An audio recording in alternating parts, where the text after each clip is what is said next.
Hola a todos y a todas, bienvenidos una semana más a la hora del conte de la Biblioteca de Santa Ponsa, que llega a vuestras casas. ¿Queréis escuchar un cuento? ¿Sí? ¿Y qué tenemos que hacer? Tener los ojos muy abiertos como una rana, las orejas muy atentas como un elefante y la boquita cerradita como un pez, además de, como siempre, el culito pegadito. ¿Tenéis los ojos muy abiertos, las orejas muy atentas y la boquita cerradita? ¿Sí? Pues podemos empezar.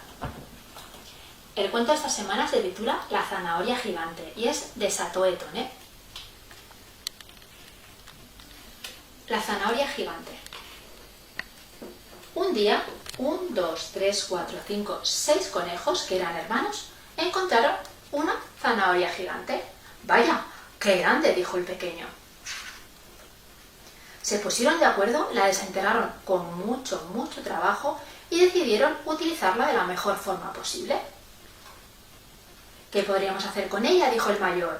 ¿Y si construimos un velero?, dijo el mediano.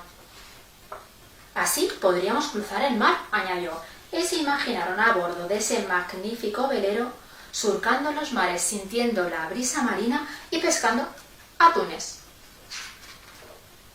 ¿Qué más podríamos hacer con ella?, dijo el mayor. ¿Y si fabricamos un dirigible?, dijo el mediano.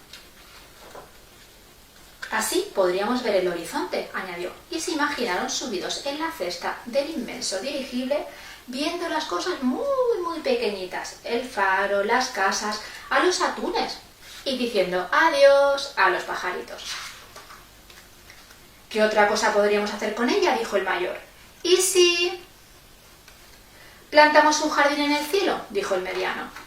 Sería el jardín florido más cercano al sol, añadió, y se imaginaron regando un maravilloso jardín lleno de amapolas y mariposas. ¿Y qué más podríamos hacer con ella?, dijo el mayor. ¿Y si levantamos una casa?, dijo el mediano. Sería la más alta del mundo, añadió, y se imaginaron tomando el té en unos balcones preciosos llenos de flores y pajaritos muy altos.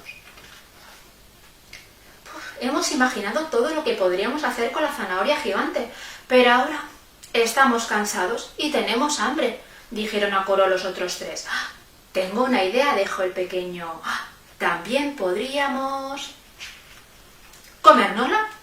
Y ese es el uso que le dieron los 6 hermanos conejo a la gran zanahoria. No hace falta decir que tuvieron comida para varias semanas. ¿Y vosotros? ¿Qué haríais con la zanahoria gigante? Conte contat, conte acabat. Hasta la semana que viene.